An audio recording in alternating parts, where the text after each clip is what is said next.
messieurs, je suis très honoré d'être ici parmi vous à Fès, ville de mes ancêtres, mais où je n'ai jamais vécu.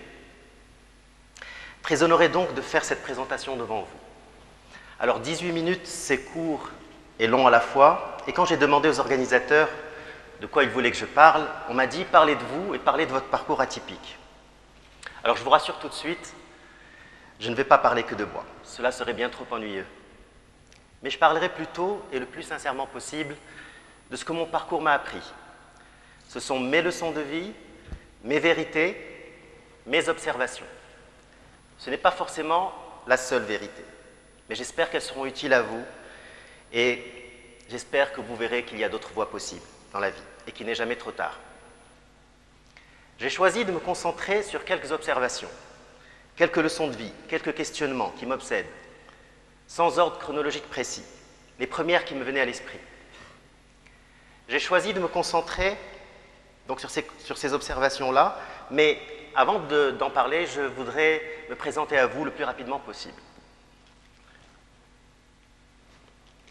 Alors, après un bac obtenu à Rome et des classes prépa en région parisienne, j'obtiens un diplôme d'ingénieur chimiste à Rennes et un master en management de la technologie à l'EM Lyon. J'ai passé 10 ans au siège européen de la multinationale Procter & Gamble, à Bruxelles. Alors, autant dire, c'est 10 ans dans l'armée, dans la fonction développement produit, qui fait partie de la R&D, mais qui est une fonction unique à Procter, puisqu'elle fait office d'interface entre le marketing et la recherche. La théorie étant que le marketeur et le scientifique ne parlent pas le même langage et qu'il faut des gens pour tempérer. Par la suite, je passe 3 ans à la tête de Nielsen Maroc, qui est un cabinet d'études de marché. Alors jusque-là, parcours classique, dira-t-on. Mais la petite différence, c'est qu'en parallèle, beaucoup de choses se sont passées dans ma vie. Avant cette période et pendant cette période. Alors d'abord, quelques flashs de mon enfance, où j'ai eu une relation assez spéciale avec l'art. À 10 ans, je gagne un concours de dessin au milieu d'une 50aine d'enfants lors d'un séjour dans un hôtel, alors que je n'aimais pas particulièrement le dessin. Au lycée, toujours pas d'intérêt particulier pour le dessin, mais un jour, un prof me donne un 20 sur 20 pour le dessin d'un dinosaure très bizarre. Je ne comprends pas, bon, très bien. À l'âge de 17 ans, je passe des semaines à travailler sur un documentaire sur Jacques Brel, qui est un montage de toutes ces interviews. Et pour être franc avec vous, je n'avais donné aucune importance particulière à ces événements. C'est par la suite que je comprendrai que tous ces événements allaient jouer un rôle fondamental dans ma vie. Puis vint le temps des classes préparatoires, où je découvre paradoxalement les plaisirs de l'enseignement, en donnant des cours de maths à des élèves en difficulté. Et j'avoue que ça me permettait aussi d'arrondir mes fins de mois. Mais j'avais compris une chose, c'est que le partage du savoir était une source considérable et inattendue de satisfaction. Puis j'ai commencé à travailler chez Procter. Mon boulot est passionnant et très prenant. Il m'emmène dans les 4 coins du monde, du Pakistan à la Russie, en passant par la Turquie, l'Égypte, l'Italie ou les États-Unis. Je devais étudier les comportements des consommateurs afin de pouvoir développer de nouveaux produits, adaptés à leurs besoins. Mais ce que je réalisais, c'est qu'au cours des années, cela commençait à me prendre beaucoup trop de temps et que je n'avais plus de moments à consacrer à moi-même. Quand j'en prends conscience, la pulsion est trop forte. Je me mets à peindre par le hasard d'une amie peintre qui me le propose et je commence dans la foulée à faire des courts-métrages. Je signale au passage que je ne me suis plus arrêté depuis. Alors me voilà bien avancé. Avant, je n'avais plus de vie, maintenant, je n'ai plus de nuit. Puisque malheureusement, il n'y a que 24 heures dans une journée. Alors je travaillais le jour au bureau, et la nuit, je travaillais avec un pinceau, une caméra. Et j'ai fait cela jusqu'au jour où mes activités artistiques ont commencé à prendre beaucoup plus de place que je ne pensais. On m'achetait mes toiles, on me proposait d'exposer, je montrais mes courts-métrages. L'art était en train de prendre le dessus. Après 25 ans à l'étranger, je décide donc de rentrer au Maroc, au début des années 2000, pour commencer une nouvelle aventure dans mon pays, où j'allais consacrer mon temps uniquement à ce que j'avais envie de faire. Ma jeunesse m'envoyait 2 messages. Le premier, tu es capable de prendre un énorme plaisir dans la création artistique, qui est devenue pour toi un moyen d'expression essentiel.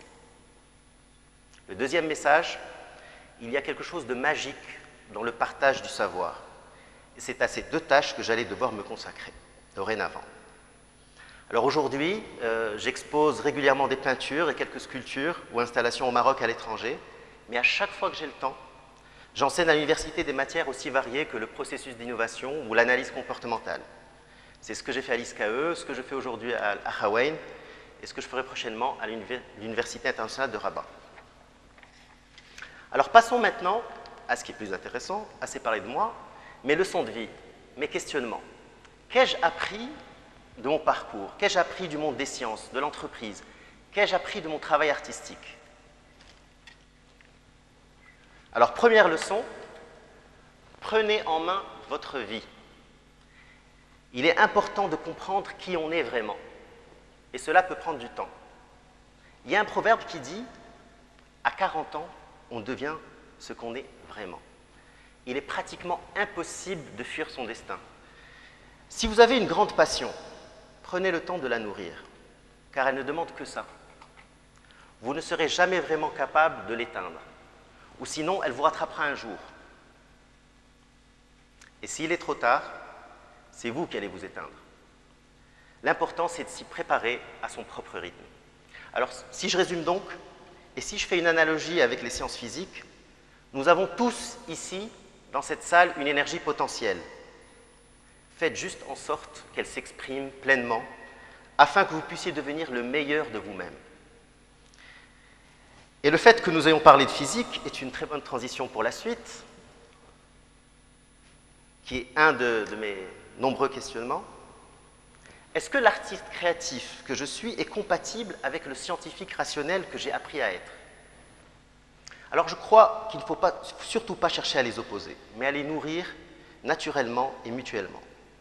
Ce qui les unit, c'est la passion pour l'observation, la recherche et la création, et un rejet de tous les conservatismes et toutes les formes de statu quo. Nous vivons dans une société qui aime compartimenter le travail, qui spécialise l'enseignement, qui n'encourage pas forcément la création, et qui donne de moins en moins de place à la culture générale. Alors si vous avez la chance d'avoir des talents dans des domaines divers, travaillez-les sans relâche pour les développer et surtout exercez-les. Regardez d'ailleurs dans les différentes périodes de l'histoire où ces polyvalences n'étaient pas si incompatibles comme certains pourraient le croire aujourd'hui.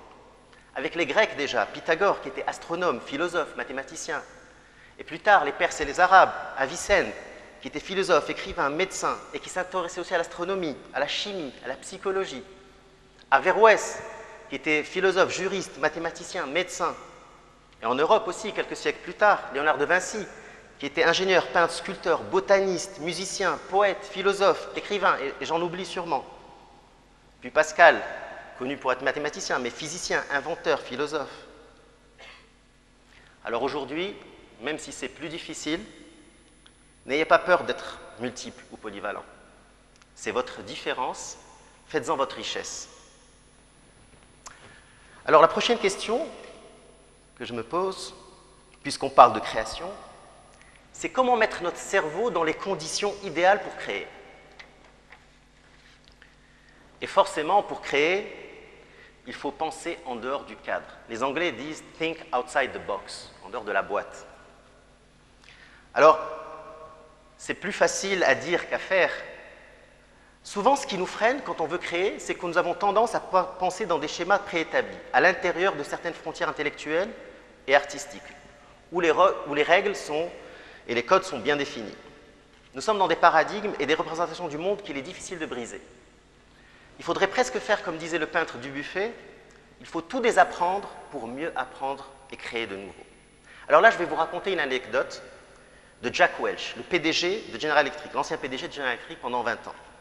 C'est un des capitaines d'industrie les plus respectés aux États-Unis et qui avait un leadership énorme et qui a fait de cette compagnie l'une des plus respectées aux États-Unis. Alors je vais vous raconter comment il est devenu PDG. Alors son prédécesseur était sur le point d'aller à la retraite et devait désigner un successeur. Il avait une dizaine de vice-présidents et il devait en choisir un. Il a décidé d'utiliser un stratagème en les recevant individuellement et en leur posant tous la même question pour faire une recommandation par la suite sur celui qui était le plus prometteur. Alors la question était la suivante. Imaginez demain que vous et moi ayons un crash d'avion. Qui recommanderiez-vous comme futur PDG de la compagnie? Alors il reçoit le premier vice-président. Il lui pose la question. Et l'autre, le vice-président, répond, donne le nom d'un de ses autres collègues, en bonne âme et conscience. De même pour le deuxième, qui donne le nom d'un autre vice-président. Identique pour tous les autres qu'il reçoit un à un. Jusqu'à ce qu'il reçoive Jack Welch. Et il lui pose la question. Imaginez demain que vous et moi ayons un crash d'avion. Qui recommanderiez-vous comme futur PDG de la compagnie? Alors Jack Welch prend 15 secondes pour réfléchir et répond, évidemment, moi. Le PDG est très étonné, comprend rien, il lui dit, comment ça vous? Pourquoi? Il répond, mais bien sûr, moi, parce que je sais que moi, je survivrai au crash d'avion. Et bien sûr, on lui donna le poste. Alors l'idée générale ici, c'est de se dire que devant la plus grande adversité, il faut changer de paradigme. Se demander si toutes les évidences ne peuvent pas être reconsidérées. Ici, Jack Welch s'est demandé pourquoi l'accident d'avion signifiait automatiquement la mort et l'abandon de son objectif de devenir le prochain président. Il s'est posé la question de savoir dans quel cas de figure on peut encore y arriver. Et la seule solution était la survie au crash. Alors passons maintenant plus précisément au monde de l'art et sur un autre des questionnements. Alors une des questions que je me pose, c'est celle-ci. L'offre culturelle mondiale aujourd'hui est-elle pauvre, riche ou diluée? Je me posais l'autre jour la question suivante. Vu qu'il n'y a jamais eu autant de pays démocratiques qu'aujourd'hui, ou prétendus tels, par les critères ONU, donc d'esprit libre de créer, vu que la technologie est de plus en plus accessible au commun des mortels, de quoi libérer toutes les énergies donc.